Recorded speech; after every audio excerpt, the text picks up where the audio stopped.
ขอนอบน้อมเอากุณพระแก้วเจ้าทั้งสามประการอันมีพระพุทธพระธรรมพระสงฆ์กุณพ่อกุณแม่กุณครูบาอาจารย์กุณศีลธรรมกรรมฐานจงมาปกห่มรักษาครูบาอาจารย์พระเจ้าพระสงฆ์ทุกรูปปกห่มรักษาปออกไม่ออกศรัทธาตั้นสาธุชนคนดีผู้สนใจใฝ่ในธรรมทุกท่านขอถวายความเคารพแสดงความนับถือพระมหาเถระพระเถรานุเถระเจ้าคณะพระสังฆาธิการครูบาอาจารย์เจ้าที่เปิดวิทยุฟังอยู่ที่วัดที่ว่าเวลานี้บ่ว่าจะเป็นหลวงป่อหลวงลุงตุปีตุน้องเปื้อนสหธรรมพระสงฆ์ทั้งหลายครูบาอาจารย์ท่านที่มีอายุพรรษามีการศึกษามีภูมิธรรมที่สูงกว่าเก่ากับผมขอถวายความเคารพแสดงความนับถือมาโอกาสนี้จุตนจุองค์ขอเจริญพรญาติโยมท่านสาธุชนคนดีป่ออุ้ยแม่อุ้ยนักศีลนักบุญเท่าแก่น้อยใจยิงทั้งหลายอุบาสกอุบาสิกาผู้ที่สนใจใฝ่ในธรรมทุกท่านอนุโมทนากับสถานีวิทยุคลื่นต่างๆที่เปิ่นได้รับสัญญาณนำรายการนี้ไปสู่ผู้ฟังทางบ้านบ่ว่าไกลว่าใกล้อยู่ที่ไหนก็รับฟังได้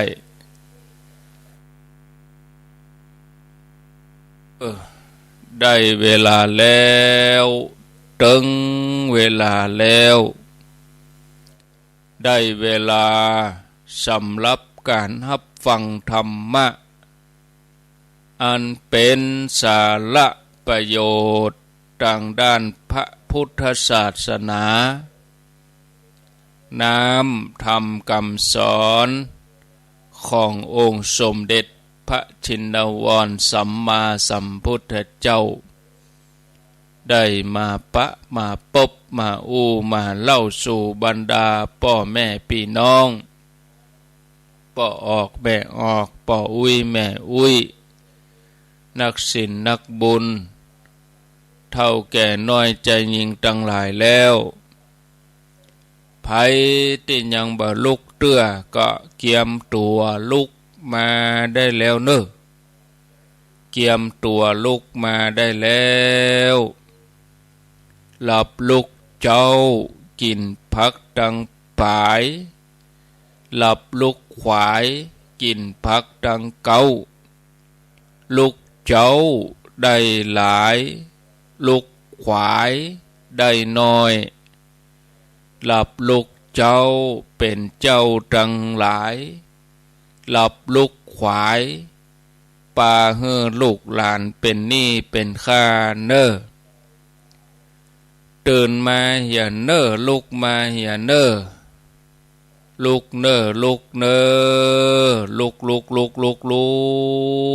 ตื่นตื่นได้แล้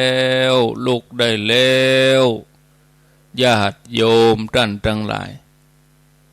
ลุก เจ้าตื่นตัวเจ้าบัวกาบ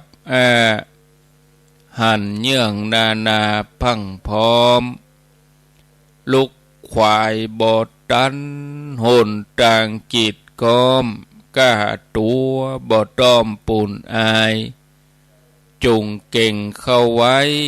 อย่าไปหื้อขวายต่อแน่สบายจำไว้เน้อเจ้าจำไว้เน้อเจ้าอรุณสวัสดิ์ธรรมะสวัสดีสวัสดียามเจ้าศรัทธาญาติโยมท่านผู้ฟังทั้งหลายยินดีต้อนรับเข้าสู่รุ่งอรุณวันใหม่ปะกันเจ้านี้เป็นเจ้าของวันจันทร์ที่30เดือนกันยายนพุทธศักราช2567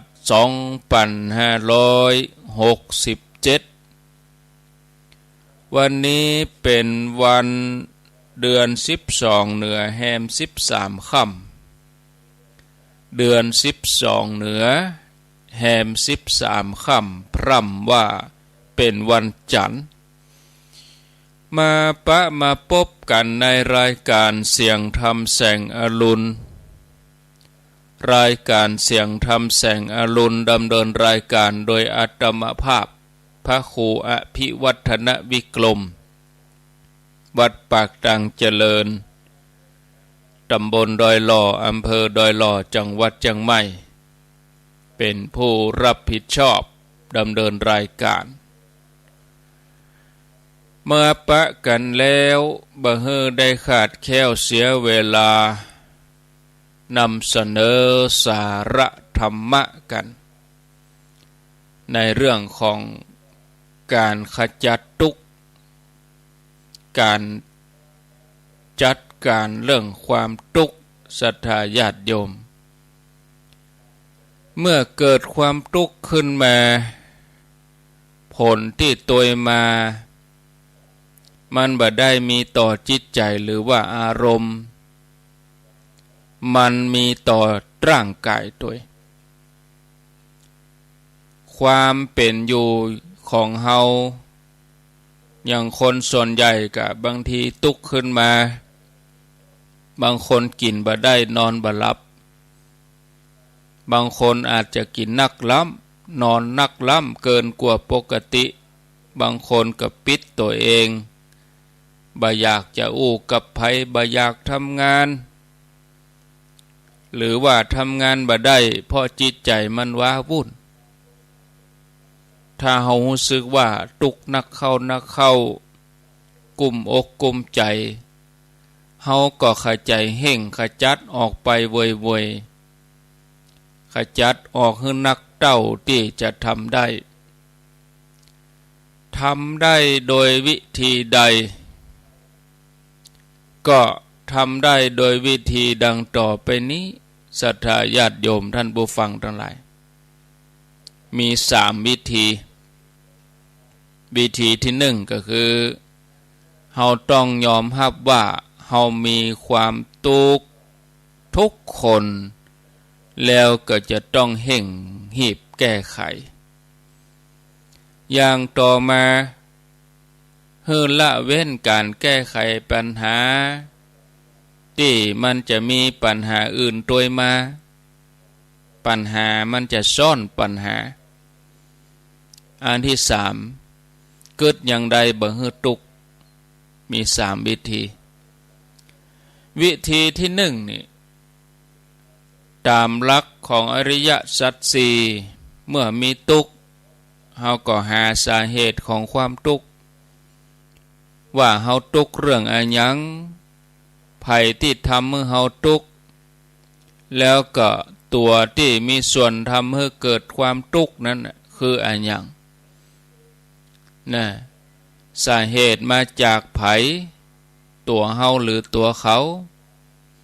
นะศรัทธาญาติโยมเมื่อเฮาเสาะหาเมื่อเฮาปะสาเหตุแล้วพิจารณา พิจารณา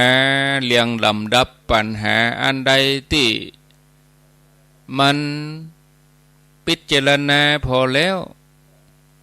แก้ไขยังบ่ได้แล้วเขาก็ปล่อยไปอย่างที่พอแก้ไขได้ก็แก้ไขแล้วก็ระบายความทุกข์โดยอู้กับคนญาติที่สนิทญาติผู้ใหญ่ที่พอจะรับฟังได้โดยที่บ่ต้องกลัวว่าเขาจะว่าเฮาเป็นคนอ่อนแอเฮาเป็นคนบ่เข้มแข็งถ้าเฮาบ่ได้ระบายบ่ได้เอาความทุกข์นั้นออกมาพ้องก็จะรู้สึกอึดอัดแต่ถ้าได้อู้ฮือไผ่ฟังบางเรื่องความทุกข์นั้นจะรบกวนความสุขนึกคิดของเฮาน้อยจะทำให้เฮาพอหันหนทางแก้ไขปัญหาได้ง่ายขึ้นเรื่องอันยังเฮาจะเก็บความทุกข์ไว้ต้องสะสางเหมือนถังขยะ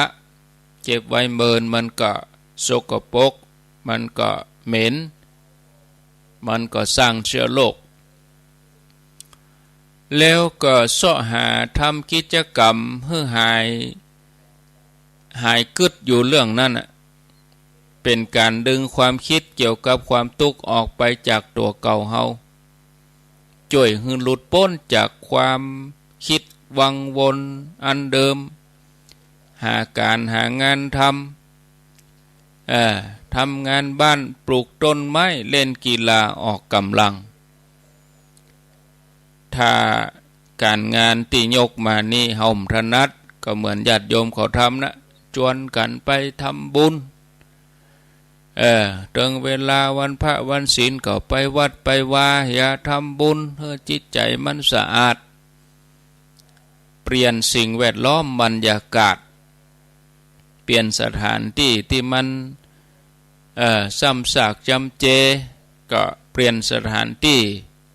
เหมือนเฮาทั้งหลายสัญจรไปที่หันที่นี่เปิ่นมีกิจกรรมสัญจรโครงการฟังเทศสัญจรโครงการนั่นโครงการนี้เฮาก็ควรจะหาโอกาสไปร่วมนะเมื่อเฮาพยายามทำอย่างอี้แล้วยังรู้สึกบ่ดีขึ้นเตื้อทนทุกข์บ่ได้เตื้อก็ควรจะไปปะไปพบผู้ที่เปิ้นจะฮื้อความรู้คนที่เปิ้นมีความสามารถจะช่วยเฮาได้เฮาช่วยเหลือเฮาได้นะบางทีก็ต้องเปิ้งแพทย์แผนปัจจุบันโดยข้อที่2ฮื้อละเว้นการแก้ปัญหาตาม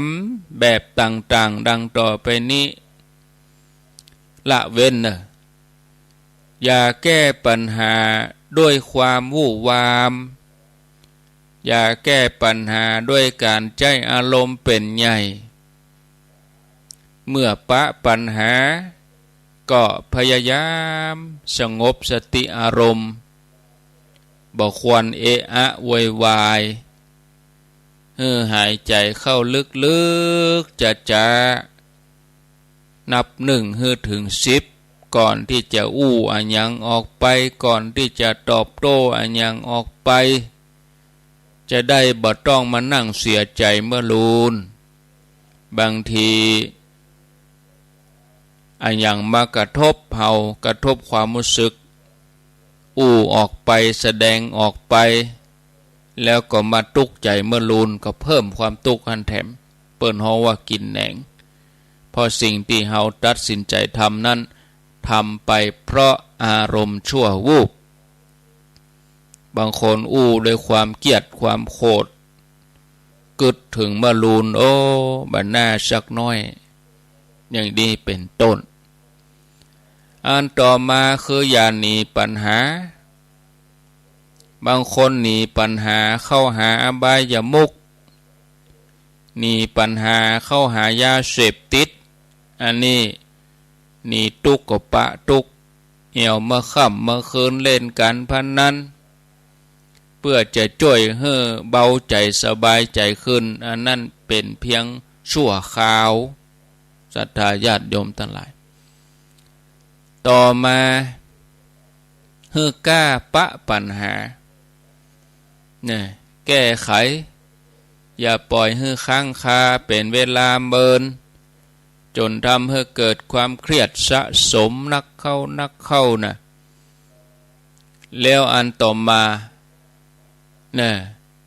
อย่ากึดแต่จะไปเปิ้งคนอื่นอยู่ตลอดต้องถือคติภาสิติว่าตนแลเป็นที่พึ่งแห่งตนหัดใจความสามารถของตัวเองแล้วก็จะได้เกิดความภาคภูมิใจในตัวเองว่ามีปัญหาก็แก้ไขเนี่ยลองใจความสามารถของตัวเองถ้ายังบ่ได้ผลก็ก้อยไปขอความช่วยเหลือจากคนอื่นต่อมาคือจะไปเอาแต่โทษตัวเก่าคนเฮามีความผิดกันได้ถ้าผิดพลาดไปแล้วก็ให้โอกาสตัวเองที่จะแก้ไขอย่าได้ทำผิดในเรื่องนั้นซ้ำเก่าซ้ำเดิมการเฝ้าคิดลงโทษตัวเองโดยที่บ่แก้ปัญหาแล้วก็บ่ได้อันอย่างขึ้นมานอกจากความทุกข์ใจตะอันนอกจากอย่าโทษตัวเองแล้วก็บ่ควรจะโยนความผิดให้กับคนอื่นตัวคือรับผิดชอบในสิ่งที่ได้ทำร่วมกันการปฏิเสธบ่ยอมรับผิดชอบโดยที่โยนความผิดให้คนอื่นมันบ่ได้ช่วยแก้ปัญหามีแต่จะก่อให้เกิดความแตกแยกนักขึ้นแก้ปัญหาให้มันมีระบบใจเหตุผลใจความคิดพิจารณาให้ท่วนทีโดยกึศหาสาเหตุของปัญหาด้วยใจเป็นธรรมบ่เข้าข้างตัวเองบ่โทษคนอื่นหาวิธีแก้ปัญหาหลายๆวิธีถ้ากึศคนเดียวบ่ออกบางทีก็อาจจะไปปรึกษาคนใกล้ชิดผู้มีประสบการณ์ลงมือแก้ปัญหาตามวิธีที่ตัวเก่ากึศไว้อาจต้องใจความกล้าหาญอดทนต้องใจเวลาพ่องบ่ดีท้อถอยไปเหี่ยก่อนประเมินพอวิธีนี้ใจได้ผลก็ถ้ามันบ่ได้ผลก็เปลี่ยนวิธีใหม่นะแล้วก็เตรียมไว้จนกว่าจะได้ผลการแก้ปัญหาก็คือทำให้หายทุกข์สาเหตุของความทุกข์ใจเนี่ยมาจากปัญหาหลายๆอย่างที่มันเกิดขึ้นในชีวิตระดับความทุกข์ขึ้นอยู่กับความหนักเบาของปัญหาในช่วงที่ยังแก้ปัญหาบ่ได้ความรู้สึกเครียดทุกข์มันจะขึ้นมาแทนความเครียดหนักเข้าทุกข์หนักเข้าเมื่อแก้ปัญหาได้แล้วความเครียดความทุกข์มันก็หมดไปเราจะต้องเรียนรู้วิธีแก้ปัญหาที่ถูกต้องเหมาะสมเพื่อจะได้แก้ปัญหาให้ดีอันสุดท้ายญาติโยมข้อที่3กึศอย่างใดบ่ให้ทุกข์กำกึศหรือว่าความคิดเนี่ยมันเป็นตัวการสำคัญที่ยะคนเฮาเกิดความทุกข์ยิ่งกึศนักก็ทุกข์นักนะบางทีบ่หลับบ่นอนเมื่อคืนเป็นควันเมื่อวันเป็นไฟนะถ้าเฮาฮู้จักกึศเฮือจ้างกึศเฮือเป็นก็จะช่วยลดความทุกข์ได้นักวิธีกึศที่เหมาะสมกึศจะได้มีอยู่ 4-5 วิธีกึศบ่ให้ทุกข์กึศที่เหมาะสมเนี่ยมี5วิธี 1. กึศให้ยืดหยุ่น นะอย่าเอาแต่เข้มงวดจับผิดหรือว่าตัดสินถูกผิดตัวเก่าตัดสินถูกผิดคนอื่นตลอดเวลาฮือละวางผ่อนนักผ่อนเบาลดทิฏฐิมานะหูจักฮืออภัยบ่ถือโทษโกรธเคืองหัดลืมเหี่ยพ่องชีวิตจะมีแต่ความสุข2กึดอย่างมีเหตุผลจะไปเชื่ออย่างง่ายๆนะแล้วก็เก็บเอามาคิดเอามาวิตกกังวลพยายามใช้เหตุผลตรวจสอบหาข้อเท็จจริงไตร่ตรองพิจารณาให้รอบคอบเพียก่อนนะจะได้บ่ตกเป็นเหยื่อให้ไผมาหลอกมาจุง่ายๆแล้วก็ยังตัดความกังวลได้ตัวเกิดให้มันมีเหตุมีผลจะไปเอาก้าข้อดีอย่างเดียวเกิดข้อเสียตัวนะถ้าเกิดก้าข้อดีอย่างเดียวนะตกเป็นเหยื่อโกงยังพอข่าวออกมาวัน2 วันนี่ไล่กันไปซื้อทองปลอมเนี่ยผลสุดท้ายก็โดนโกงศรัทธาญาติโยมตั้งหลายออกข่าวแต่ละข่าวออกมานี่มันเป็นความโลภของคนทั้งนั้นนะเป็นเหยื่อของหมู่แก๊งต้มตุ๋นเอามาพอพิจารณาพอเนี่ยมันอันยังก็ย่างแต่ที่มันแปลกๆนะมันบ่ยั่งยืนนะศรัทธาญาติโยมมันต้องคิดให้มีเหตุมีผลนะศรัทธาญาติโยมแล้วก็ให้ระมัดระวังเด้อคนเฒ่าคนแก่ญาติโยมที่เงินเข้าแล้วนะเงินเข้าแล้วอย่างมันจะมีกลุ่มแก๊งตั้งขึ้นมาจุล่อลวงเฮาประหยัดที่สุดเนอะตั้งหลวงตั้งรัฐบาลเปิ้นฮื้อแล้วเปิ้นฮื้อหมื่นแล้วเอาสุรุ่ยสุร่ายหันว่ามันได้ง่ายเลยจ่ายง่ายนะก็เอาใจสิ่งที่จำเป็นประทังชีวิตมันจำเป็นแต่อันที่มันสุรุ่ยสุร่ายจะไปจ่ายแล้วก็บัดเดี๋ยวนี้แก๊งมิจฉาชีพเขามีวิธีแล้ววิธีรองรับแล้วที่จะมาเอาเงินของเฮาไปแถมนะฉะนั้นต้องระมัดระวังให้มีเหตุมีผลดีๆเนอะเขาชวนไปลงทุนอย่างนี้จะไปลงทุนนะอุ่นใจได้เงินหม้อมันบ่มีของฟรีไม่มีในโลกเอาเหตุเอาผลมาคิดนักๆหน่อยข้อที่3เมื่อเกิดอย่างมีเหตุมีผลแล้วก็ต้องเกิดหลายๆแง่มุมลองเกิดหลายๆด้านถึงข้อดีข้อเสียด้านดีด้านเสียเพราะว่าคนเฮาเนี่ยศรัทธาญาติโยมบอกว่าคนบอกว่าเหตุการณ์อย่างก็ตาม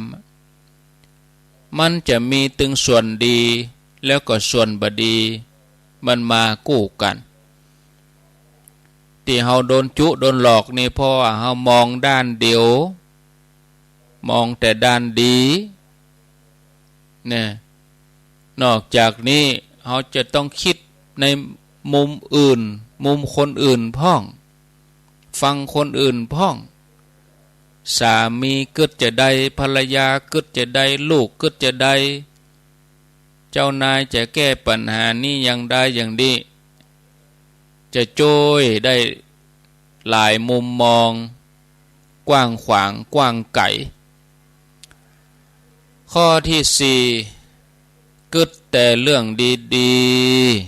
ๆถ้าเฮาเมากึดแต่เรื่องหายนะกึดแต่เรื่องล้มเหลวกึดแต่เรื่องความผิดมันก็จะมีแต่เรื่องหายเรื่องล้มเหลวเรื่องความผิดเนี่ยเข้ามาในชีวิตเฮาติ๊กๆ แต่ถ้าเขาเริ่มต้นกึดแต่เรื่องดีๆมันก็จะมีแต่เรื่องดีเนี่ยถ้าเขาเมากึดกับเรื่องหายอีนะมันก็ซ้ำตุกไปใหญ่เขาควรจะกึดแต่เรื่องดีๆฮื้อนักนะกึดถึงประสบการณ์ที่เขาอยู่เป็นสุข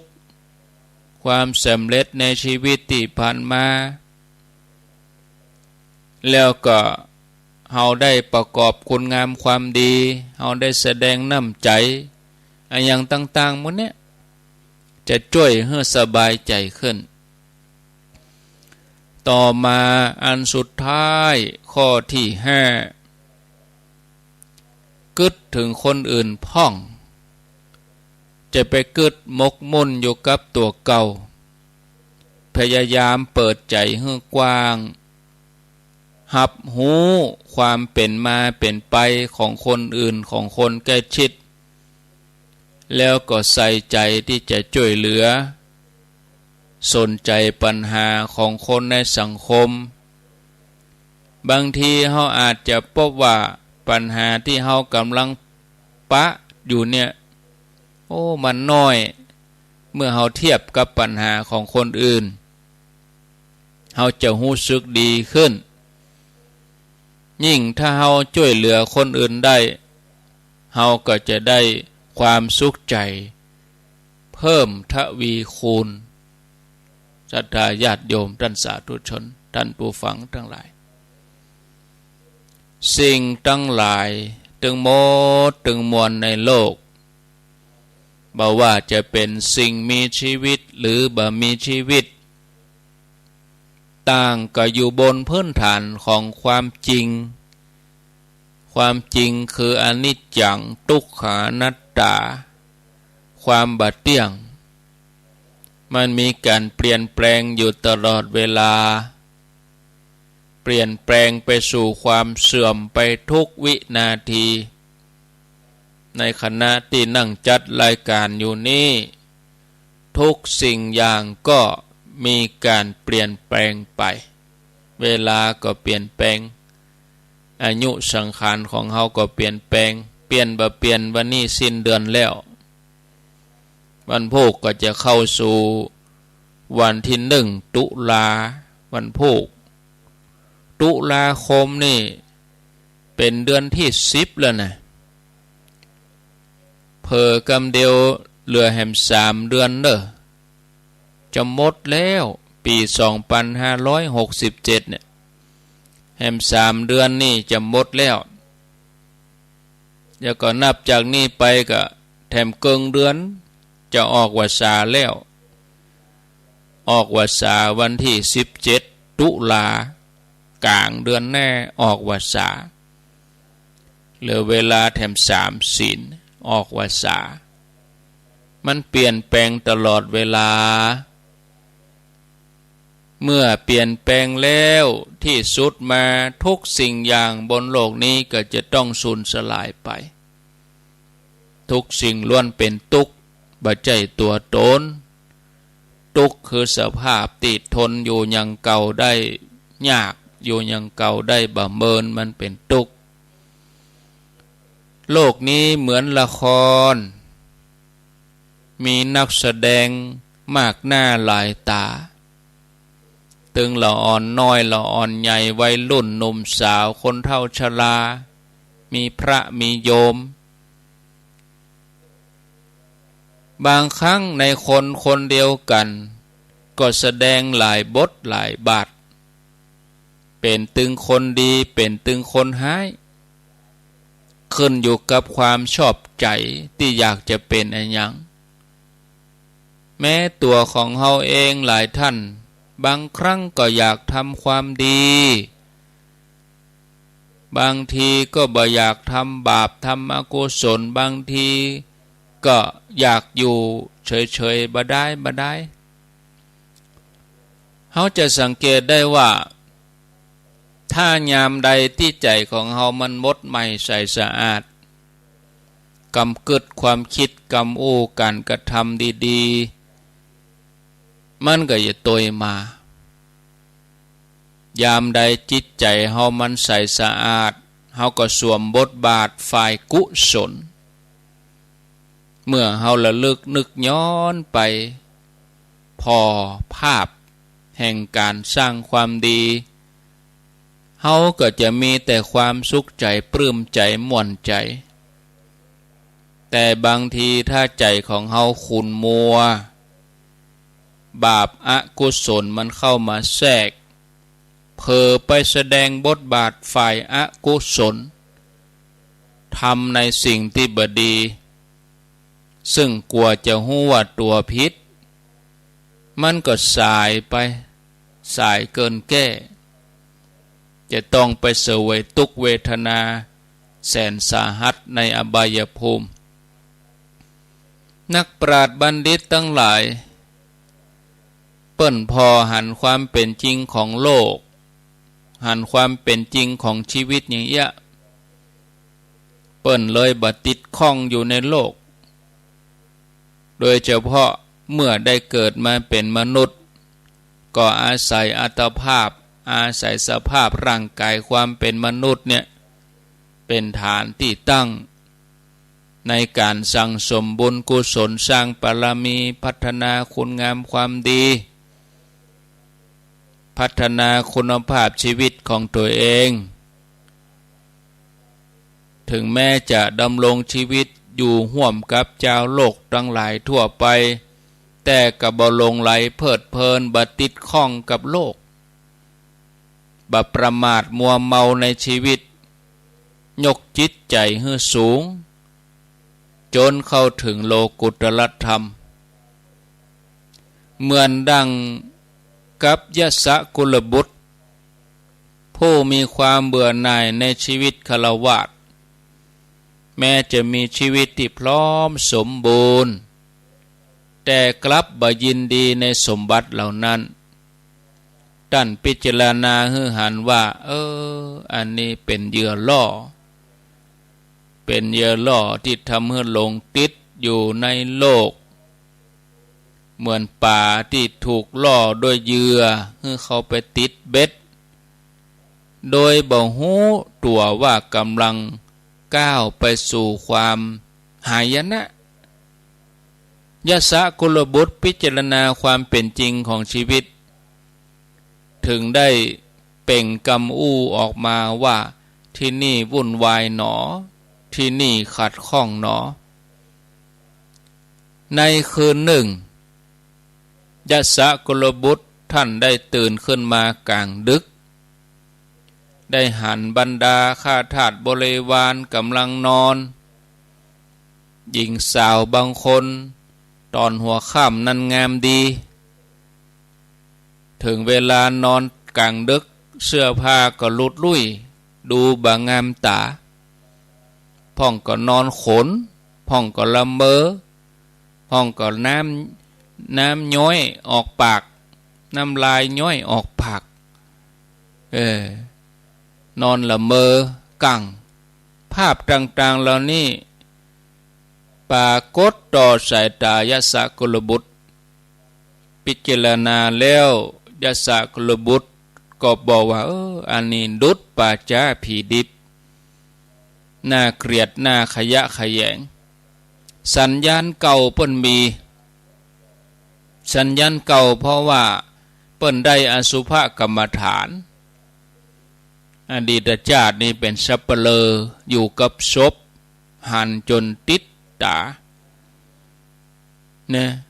ทำให้ได้อสุภสัญญาภาพตีข้าทาสบริวารนอน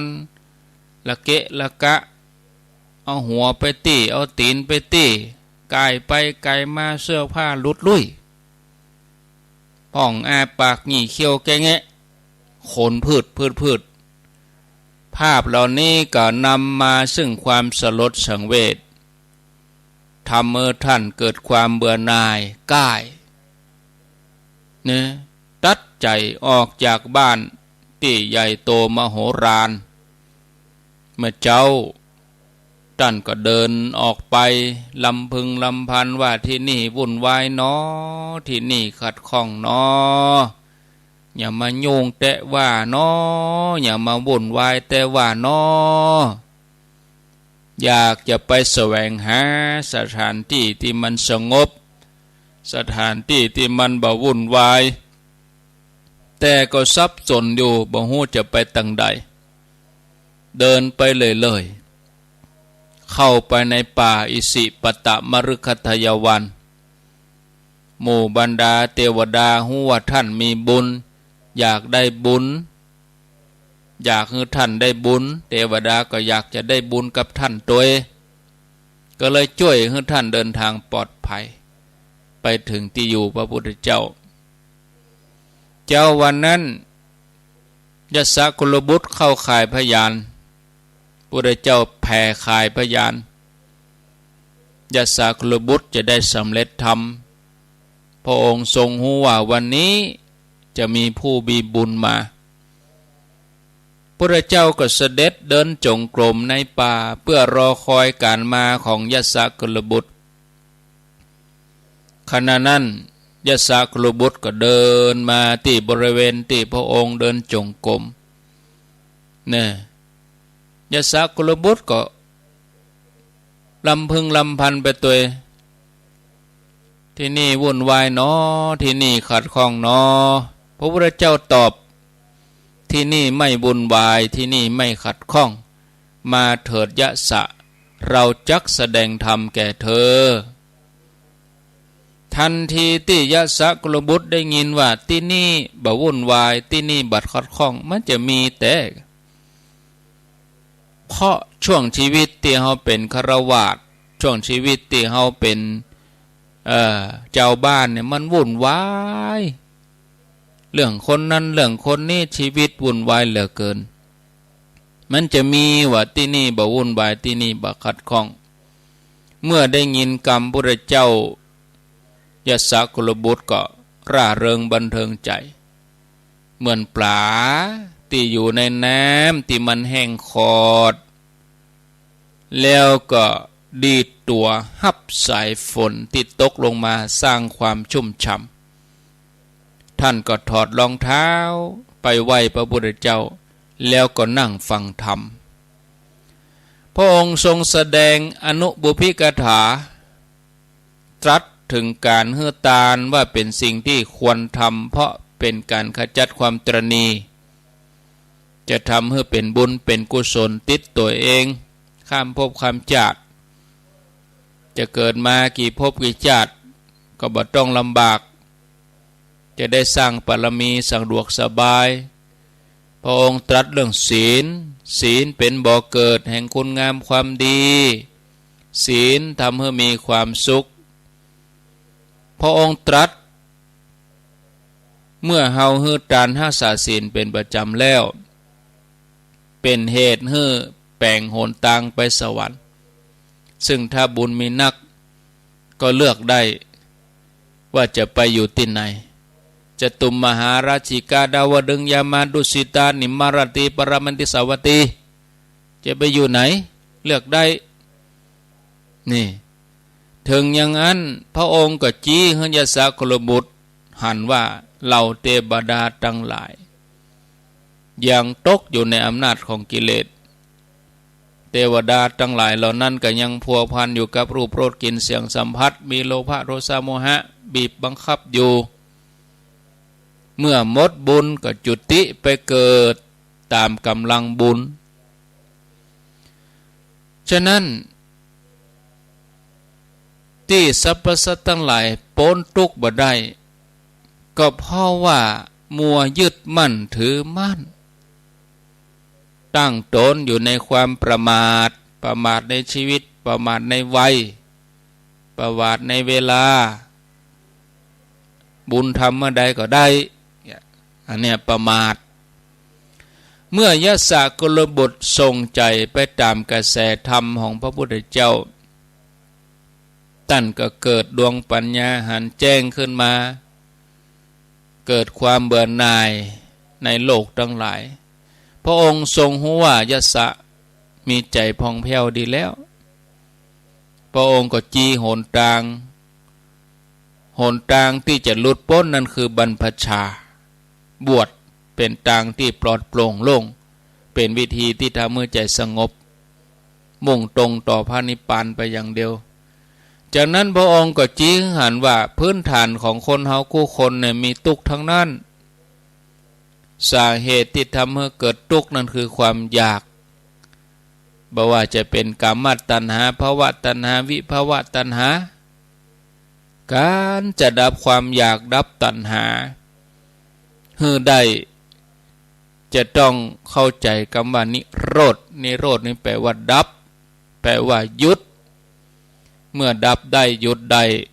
ก็เข้าสู่มรรคอันเป็นหนทางแห่งความดับทุกข์นั้นยะสะดำเนินจิต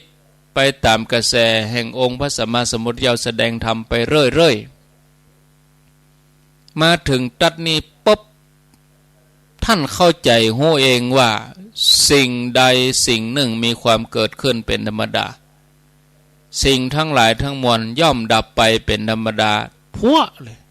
เป็นโสดาบันพิจารณาซ้ำเข้าไปแถมพิจารณาเข้าซ้ำเข้าไปแถมสิ่งใดสิ่งหนึ่งมีความเกิดขึ้นเป็นธรรมดาสิ่งทั้งหลายทั้งมวลย่อมมีความดับไปเป็นธรรมดาเป็นอรหันต์เลยญาติโยมเขาจะหันว่านักปราชญ์บัณฑิตต่างก็มีความคิดที่เปิ่นจะออกจากทุกข์เกิดว่าเนี่ยยังได้ถึงจะพ้นทุกข์เข้าถึงสุขติดแท้แล้วก็เสาะหาหนทางที่จะเข้าไปสู่พระนิพพานศรัทธาญาติโยมฉะนั้นเฮาท่านทั้งหลายสาธุชนคนดีบ่ดีปล่อยให้วันคืนผ่านไปโดยที่บ่ได้อันหยังผ่านไปจากวันเป็นสัปดาห์จากสัปดาห์เป็นเดือนอันนี้เฮาผ่านมาแล้ว9 เดือนน่ะปี67เนี่ยมันมีเรื่องราวอันหยังต่างๆนานาเข้ามาในชีวิตเฮาได้รับรู้เฮาก็เลือกพิจารณาเอาอันใดควรเก็บอันใดควรทิ้งจะไปหลงมัวเมาเพลิดเพลินนับวันมันมีเครื่องล่อตาล่อใจเนี่ยทำให้ใจของเฮาหลุดจากคุณงามความดีไปเหี่ยมันล่อมันจอบเฮาประเดประดังเข้ามาเฮาทั้งหลายยังมีภารกิจที่จะต้องทำภารกิจงานนั้นมันเป็นเรื่องรองนะแต่มาถือว่าภารกิจหลักนั่นคือการทำใจของตัวเองให้บริสุทธิ์ทุกวันนะวันนี้เขาไปเสพเข้าตั้งตาตั้งหูตั้งใจตั้งอายังก็จ้างอาจจะไปเก็บไว้มึนถ้ามันเป็นขยะถ้ามันเป็นของบูดของเน่าไปหันแล้วมันถูกตาก็ขวางไว้หันเนี่ยจะไปเก็บเอามาได้ยินแล้วมันบ่ถูกใจก็จะไปเก็บไว้บางคนนี่เก็บไว้เป็นเดือนเก็บไว้เป็นปีมันได้ประโยชน์อะไรอย่างบอกเกิดประโยชน์เลยเมื่อมันบอกเกิดประโยชน์เลยเนี่ยเอาภารกิจหลักสะสางล้างช่วยใจเฮาดีกว่าเพราะสุดท้ายแล้วจะมีกระใจที่สะอาดบริสุทธิ์ตัวอันพาเฮาไปสู่สุคติอันเรื่องราวที่มันมาตั้งตาตั้งหูตั้งความรู้สึกที่มันบ่ดีมันบ่ได้พาเฮาไปตั้งสวรรค์นะมีก็จะแปลงตีไปลงอบายนะฉะนั้นบ่ควรเกียจค้านในการสะสางจิตทำภารกิจหลักของเฮาชำระล้างช่วยคือมันหมดมันใหม่ไปศรัทธาญาติโยมทั้งหลายเนาะอ้าวพอแล้วกะพอเวลานะพอแล้วบัดเดี๋ยวนี้ศรัทธาญาติโยมก็5:50แล้วนะวันเวลาล่วงไปบ่สามารถจะเรียกกลับคืนมาได้เนาะเหมือนดังสายน้ำที่ไหลผ่านไปแล้วบ่อาจจะหวนกลับชีวิตเฮานี่นะ ย่างก้าวไปพร้อมกับการเวลาแล้วเราจะอยู่บนโลกนี้ในเวลาที่จำกัดควรจะมาสร้างสรรค์คุณงามความดีสร้างบารมีกันทำสิ่งที่ดีมีคุณค่าให้กับตัวเองกับคนอื่นเอามีความปรารถนาดีต่อเพื่อนมนุษย์นอกจากนั้นก็ต้องมันฝึกฝนจิตใจตัวเองเพราะเวลาที่มีอยู่เนี่ยมันเป็นเวลาที่สำคัญที่สุดหรอกเวลาสำคัญที่สุดคือเวลาที่เขามีลมหายใจเนี่ยนั่นญาติโยมเวลาสำคัญที่สุดคือเวลาไหนไม่ใช่เวลาที่มีความสุขนะเวลาสำคัญที่สุดคือเวลาที่มีลมหายใจแล้วก็เอาเวลาที่มีลมหายใจเนี่ยมาพิจารณาพอว่าชีวิตเราอยู่บนโลกนี้ไปให้บำเพ็ญแล้วเวลาที่เหลือก็มาประกอบคุณงามความดีสร้างบุญสร้างกุศลกันไปเนาะพอดีมีรายชื่อตกค้างนี่นะแหม10 นาทีก็คงจะพอดีแม่สุทัศน์ดีมูลแสนพรหมตุ่งปีอนุโมทนาแม่นางดวงสุวรรณปัจจัน100 บาทแม่อุ้ยผายปรมีบ้านต้องฝ่ายบ้านห้อง40 บาทแม่ทองใบมหาวันบ้านดอยแดนปะกันที่ห้วยแสลพี่น้องห้วยแสลเปิ้นมาตักมาอู้ถึงในรถมาส่งขึ้นรถว่าฟังตลอดเนอะท่านพระครูห้วยแสลบ้านห้องฟังนักฟังหลายว่าอนุโมทนาเนอะวันที่2ก็เหมือนตุ้งโป่งเรายาวแล้วก็วันที่7ก็อย่างวัดเนี่ยตั้งป่าปูบ้านโฮงบุญนะก็เดี๋ยววันพุกวันฮือก็มากล่าวธรรมะสัญจรป่อวิรัตแม่ใส่พินคำทิพย์200 บาทแม่อรพินมายางบ้านต้องฝ่าย100 บาทอันนี้เดี๋ยวจะดินพอกหางหมูบ่ได้อ่านนะเปิ้น